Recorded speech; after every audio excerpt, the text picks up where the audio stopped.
Welcome to Financial Perspectives, the podcast. Join the team at Foster Group and our expert guests as we explore a variety of subjects that could impact your financial life.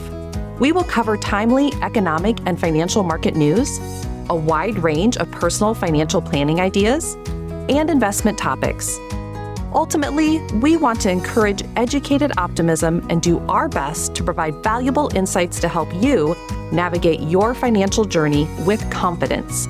Please stick around at the end for important disclosure information.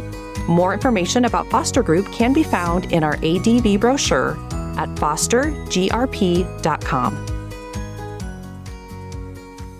As another school year gets underway, a lot of families are thinking about more than just school supplies and busy schedules.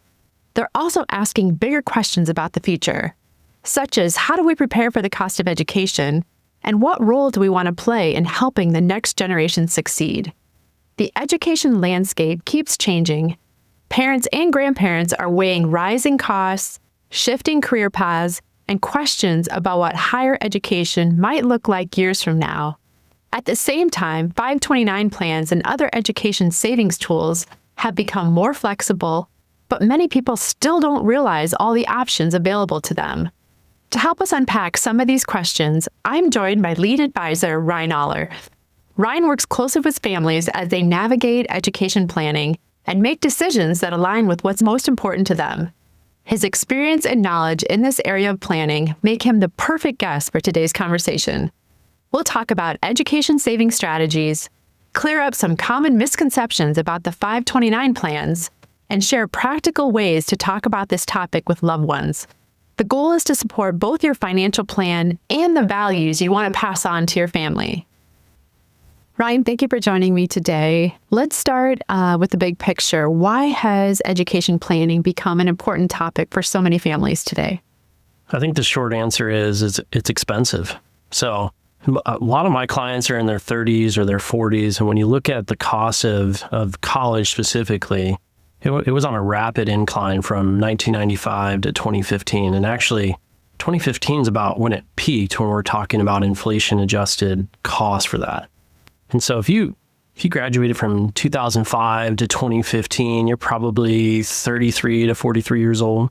So you're firmly a millennial. And you're in your main family formation years here. So you're either starting to have young children or they're starting to get into middle school, and you're starting to ask a really big question of what do we want education for college perhaps, or even high school to look like, and then how do we fund that? And I think there's some scars because of that generation, what they graduated with. So especially look at annual debt borrowed, inflation adjusted, it peaked in 2011. So I actually graduated in 2010. So I was straight into the labor force right there out of college at the peak of the borrowing. And so we came into the working force just understanding how heavy that debt burden can be. And I think there's just a question of like, is this a good ROI or not? Is the path as traditional as it used to be with planning for college and upskilling your children and getting them into the workforce or not? So there's just some big questions, some scars, some warranted baggage that comes from that.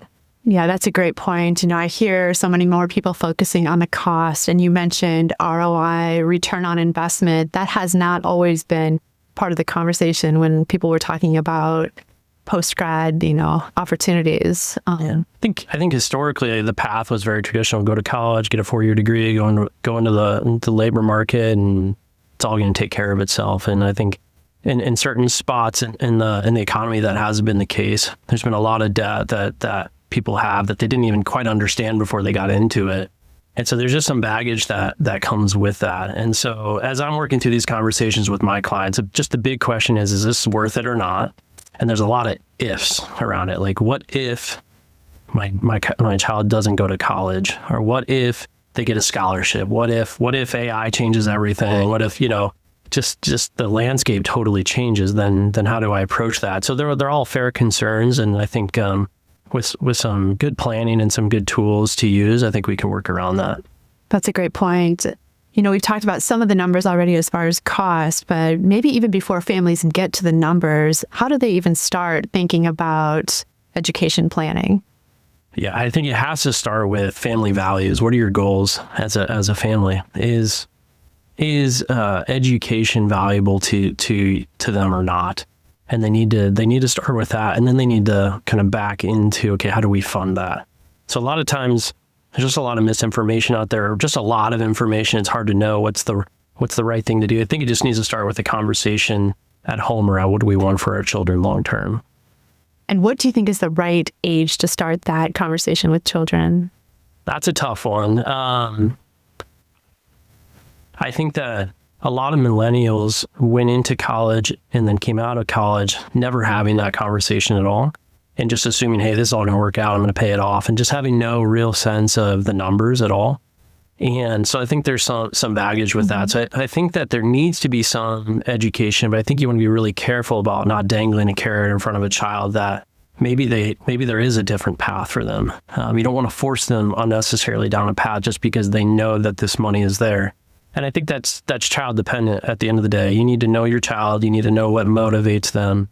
You need to understand, again, just your family priorities and values, and then work from there. Yeah. So do you think it's important when a child becomes a teenager that there's eventually some awareness of maybe what funds might be available for their college education, specifically if they're going to be asked to fund some of their own education? Yeah, I think there does need to be a conversation around that. I think there needs to be a conversation of not all educational paths are created equal. They don't have the same outcome. So doing a 2-year degree versus a 4-year degree is different. Also, going to med school is a lot different than any one of those two. Also, what kind of degree you get has different outcomes as well. And so you want to be thoughtful with how you're approaching that conversation, helping them understand that the specialty or the degree that they're getting can have very different outcomes.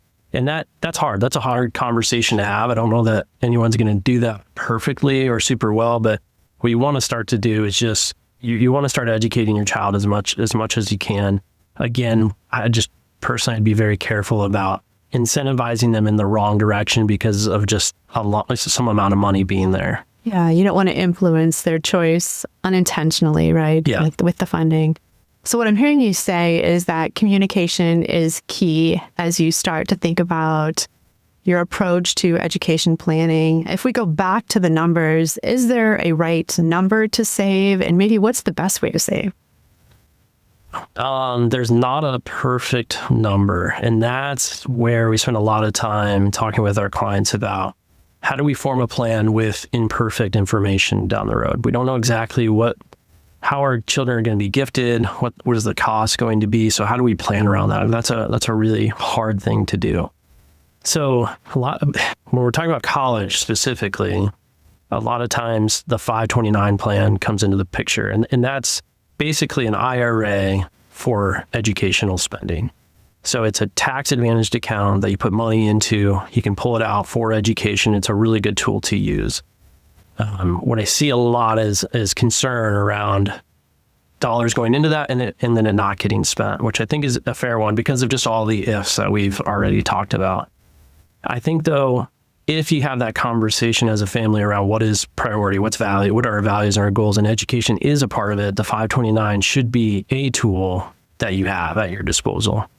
And the reason for that is just the tax advantages are pretty large. And so if you invested $100 a month from the time that your child was born for the next 18 years, you invested it and you earn stock market-like returns, say 7% per year on average, what you'd have at the end of those 18 years is about $43,000 in that account from $100 a month.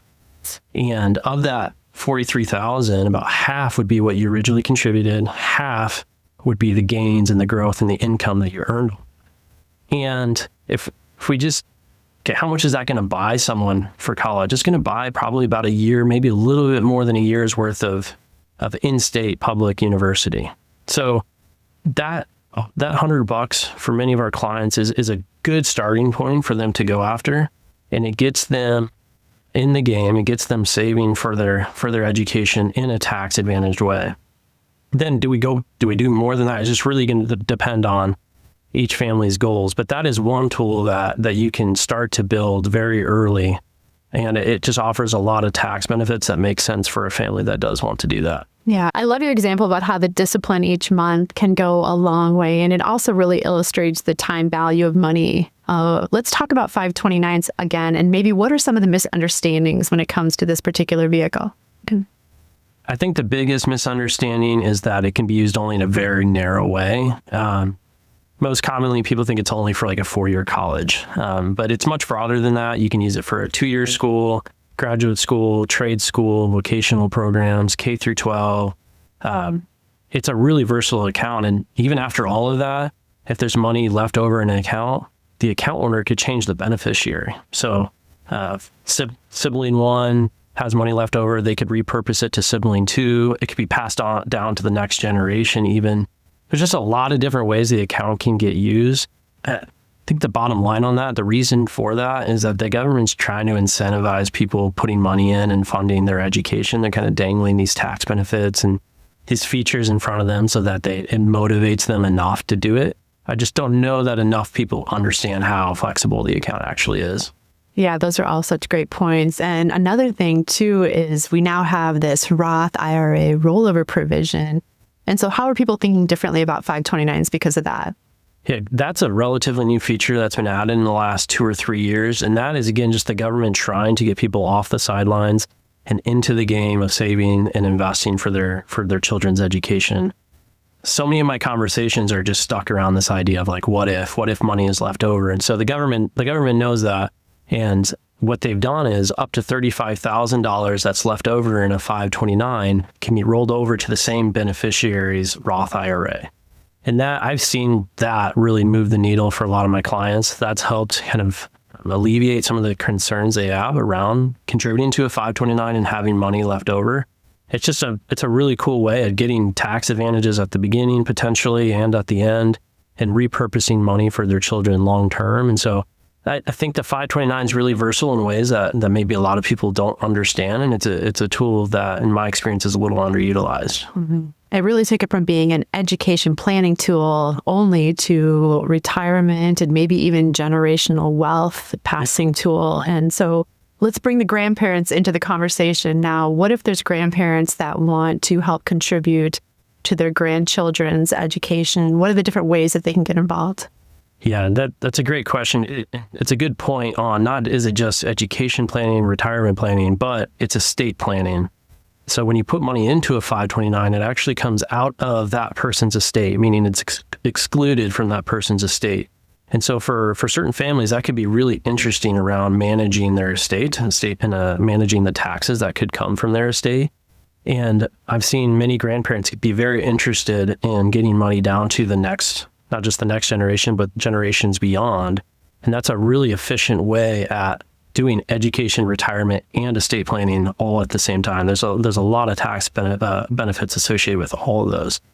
And so a grandparent could open up a 529, and it could be for the benefit of their grandchild. They could certainly do it that way. Or if the parent has a 529 already for the grandchild, their kid, then the grandparent could put money into the parent's 529. And there's some reasons why you may or may not do that. I think basically it comes down to how much control and visibility do you want the parent's generation having into that money. But whether it's contributing directly into the parent's 529 for the child or creating their separate 529, they can do it all the same. There's just some different reasons why you do one over the other. Yeah, so it really does give it a lot of flexibility. And, we talk a lot about how giving generationally is not just being done at the reading of the will anymore, right? The grandparents could get a lot of joy out of maybe helping their grandchildren fund some of their education expenses while they're alive, right? Yeah, absolutely. Yeah.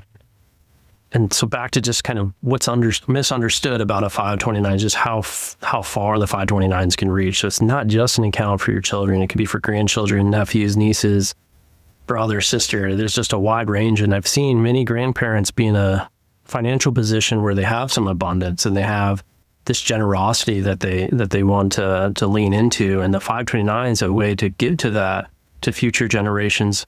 There's tax benefits associated with it, of course, and those are meaningful, but it's just another way for them to to manage their estate and to accomplish their personal goals. All right. Well, we started out talking about cost, and so I do want to bring it back to inflation.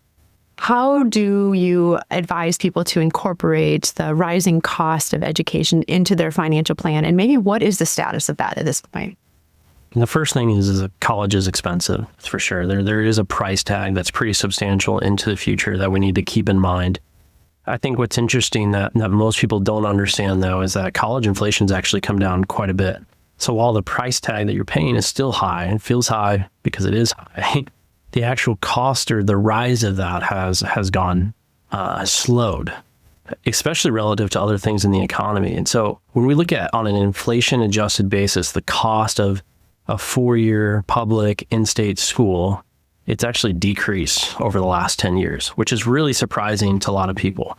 The bad side of that is it's still relatively expensive. It's a substantial investment, but I think people are surprised by that and should feel good on the fact that we did have some really hot inflation around college for a couple of decades.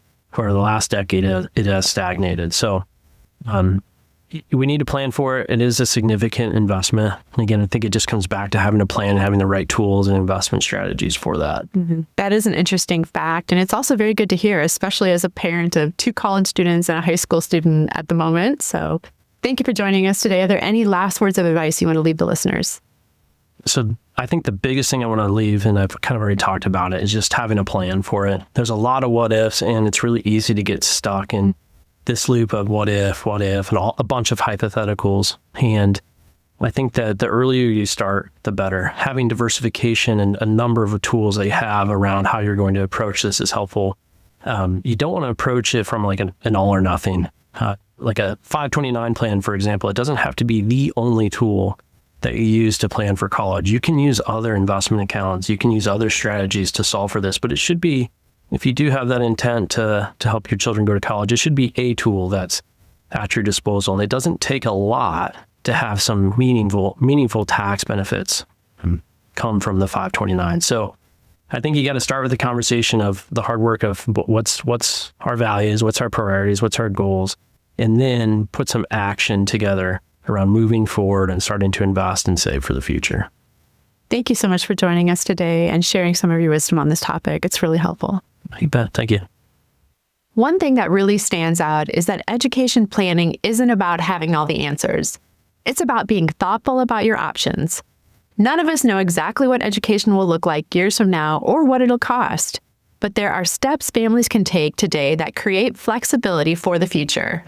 Whether you're saving for a young child, helping a teenager think about what's next, or wondering how grandparents can be part of the conversation, having a plan can bring a lot of clarity and confidence.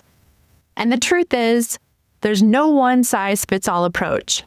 What works for one family may look very different for another, and that's perfectly okay. If you'd like to talk through your own goals and how education planning fits in the broader financial picture, we'd love to continue the conversation. Visit us at fostergrp.com to learn more about or connect with our team. Thanks for listening, and we'll see you next time. The previous presentation by Foster Group was intended for general information purposes only. No portion of the presentation serves as the receipt of, or as a substitute for, personalized investment advice from Foster Group or any other investment professional of your choosing. Different types of investments involve varying degrees of risk, and it should not be assumed that future performance of any specific investment or investment strategy, or any non-investment related or planning services, discussion, or content, will be profitable, be suitable for your portfolio or individual situation, or prove successful. Foster Group is neither a law firm nor accounting firm, and no portion of its services should be construed as legal or accounting advice. No portion of the content should be construed by a client or prospective client as a guarantee that he or she will experience a certain level of results if Foster Group is engaged, or continues to be engaged, to provide investment advisory services. A copy of Foster Group's current written disclosure brochure discussing our advisory services and fees is available upon request or at www.fostergrp.com/disclosures.